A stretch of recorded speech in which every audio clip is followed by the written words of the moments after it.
mengira film Korea itu cuman bergenre drama romantis, kayaknya lo termasuk orang yang kurang beruntung.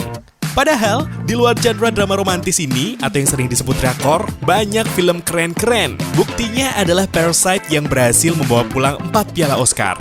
Just in case, kalau lo baru tertarik setelah nonton Parasite, kali ini ZM Prime kasih rekomendasi film Korea yang bukan drakor ya. Tapi sebelumnya, subscribe dulu, nyalakan loncengnya, dan share ke teman-teman lo dalam hitungan 5, 4, 3, 2, 1.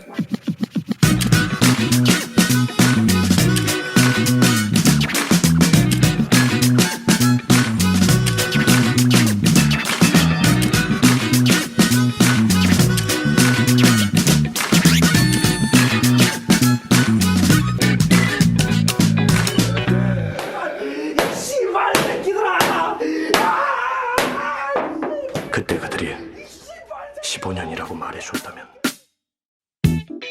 Oldboy 2003. Oldboy adalah sebuah film bergenre drama thriller dengan visual memukau dan scoring musik menyayat yang mengaduk-aduk emosi lo. Twist Oldboy adalah termasuk twist yang parah gila. Terutama saat hampir bagian akhir adalah puncak klimaks dari film brilian ini. Bercerita tentang Oh Dae-soo, Choi Min-sik, seorang pegawai kantoran yang suka mabok, diculik dan dipenjara secara misterius selama 15 tahun tanpa pernah mengetahui siapa penculiknya dan apa motifnya. Hingga kemudian suatu hari ia tiba-tiba dibebaskan. Dibantu seorang gadis bernama Mi-do, Kang Ye-jong, Dae-soo memutuskan untuk membalas dendamnya sambil mencari tahu alasan mengapa dirinya dipenjara.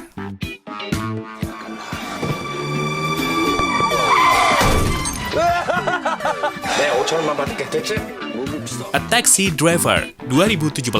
Film yang diangkat dari kisah nyata ini disutradarai oleh Lee Jang-hoon dan dirilis pada 2 Agustus 2017.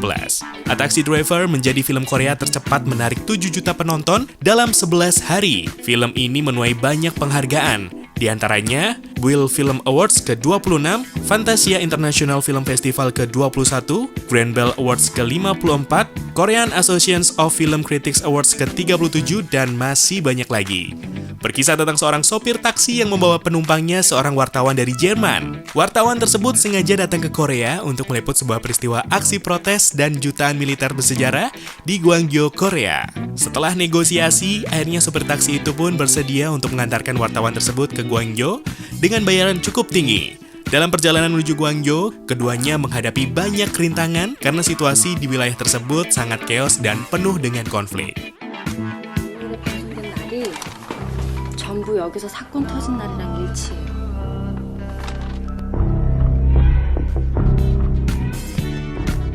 Memories of Murder 2003. Film garapan sutradara yang sama dengan film Parasite ini akan memanjakan lo yang gemar memacu adrenalin. Film bergenre misteri detektif tersebut telah memenangkan total 25 penghargaan bergengsi seperti Blue Dragon Awards, Grand Bell Awards, bahkan Festival du Film Policier de Cognac yang diselenggarakan di Paris. Memories of Murder diadaptasi dari sebuah kisah nyata. Kasus Haeseong adalah kasus pembunuhan berantai pertama di Korea Selatan. Kejadian tersebut berlangsung di tahun 1986 hingga 1991 dengan melibatkan 10 korban wanita. Hingga sekarang, kasus pembunuhan tersebut menjadi salah satu kasus yang tidak terselesaikan di Korea Selatan. Namun, tahun kemarin, kabarnya kasus ini mulai menemui titik terang. Mengisahkan tentang seorang detektif bernama Park Do-man, ditugaskan menangani kasus pembunuhan berantai yang aneh. Si pembunuh selalu menyerang wanita yang memakai baju merah di malam hari ketika hujan turun, juga bertepatan dengan dimainkannya lagu tertentu dari sebuah radio. Karena dianggap gak mampu bekerja dengan baik, ia pun dibantu seorang detektif dari Seoul bernama Seo Tae-hyun. Sepanjang kisah dijamin akan ngebuat lo tegang dan juga penasaran. Bisa dibilang inilah film misteri detektif terbaik dari Korea Selatan. 사부님, 저도 제 딸 보고 싶어요. 저 지금 뭐랄까노? 네가 Kim Ji-young-bon, Nanti Actito 2019. Film ini diadaptasi dari sebuah novel bestseller dari Korea Selatan dengan judul yang sama. Novel ini sendiri telah terjual lebih dari 1 juta kopi di Korea Selatan. Berkisah tentang seorang wanita bernama Kim Ji-young yang terpaksa menanggalkan pekerjaannya karena hamil dan harus menjadi ibu rumah tangga sesungguhnya. Sebagai wanita Korea di usia 30-an, Kim Ji-young seringkali merasa berat menjalani keseharian sebagai ibu rumah tangga. Sebab dia telah meninggalkan banyak hal dalam hidup demi mengurus anak dan juga suami. Ji-young pun berusaha tegar dan meyakini bahwa ia baik-baik saja. Namun, suaminya, Daehyun, merasakan ada yang aneh dari istrinya tersebut. Daehyun pun berusaha mencari bantuan agar istrinya bisa kembali seperti sedia kala.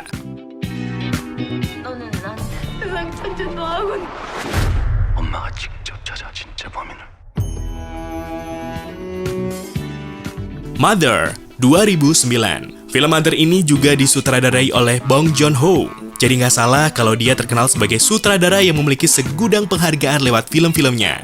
Film ini sendiri mengisahkan mengenai Hae-ja, Kim Hae-ja, seorang wanita petani ginseng dengan kemampuan akupuntur yang telah hidup menjanda sekian tahun. Hidupnya saat ini hanya ditemani oleh seorang putranya, Do-jun, diperankan oleh Won Bin, yang walau telah berusia 28 tahun, namun masih sering tidur di ranjang yang sama dengan dirinya. Bukan apa-apa, kalau dibandingkan dengan pria dewasa lainnya, Do-jun memiliki sedikit keterbelakangan emosional dalam kesehariannya. Dengan naskah cerita yang menarik, plus sedikit twist di akhir jalan cerita, eksekusi yang tepat dari para pemerannya, dan beberapa potong sinematografi yang cukup indah, menjadikan Mother sebuah film yang mampu membuat penontonnya terus menyimak kisah Do-jun dan ibunya dalam memecahkan permasalahan yang ditawarkan di jalan cerita film ini. Sederhana, namun mampu mengikat dengan sempurna. The engine lasts forever. The population must always be kept in balance. I said sit down. Passengers, eternal order. Snowpiercer 2013. Lagi-lagi adalah karya dari sutradara Bong Joon-ho.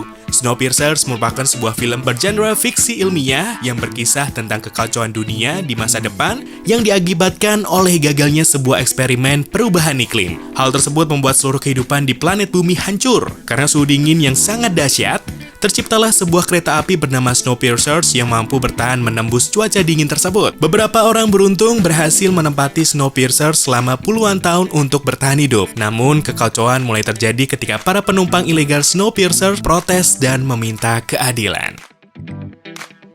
아빠, 지금 현재도 굉장히 쓰라린 상태야.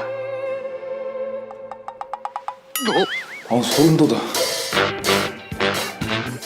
Extreme Jobs 2019. Film Korea Selatan bergenre komedi ini disutradarai oleh Lee Byung-hun yang juga sutradara dari beberapa film komedi populer seperti Sunny di tahun 2011, 20 di tahun 2015, Love Forecast di tahun 2015, dan What a Man Wants di tahun 2018. Mengisahkan tentang 5 detektif yang sedang menangani kasus narkoba. Mereka mendirikan restoran ayam bergaya Korea sebagai bagian dari misi penyelidikan dan penyamaran rahasia untuk mengekspos akar kejahatan tersebut. Akan tetapi beberapa insiden tak terduga mulai terjadi ketika restoran tempat mereka bekerja mulai terkenal. Extreme Jobs menjadi film Korea Selatan ke-18 dan film komedi kedua yang berhasil meraih 10 juta penonton setelah Miracle in Cell No. 7 di tahun 2013. Oke, itu tadi 7 film yang udah gue rekomendasiin. Nah, kalau misalnya lo punya rekomendasi lain, langsung tulis di kolom komen. Gue tunggu ya.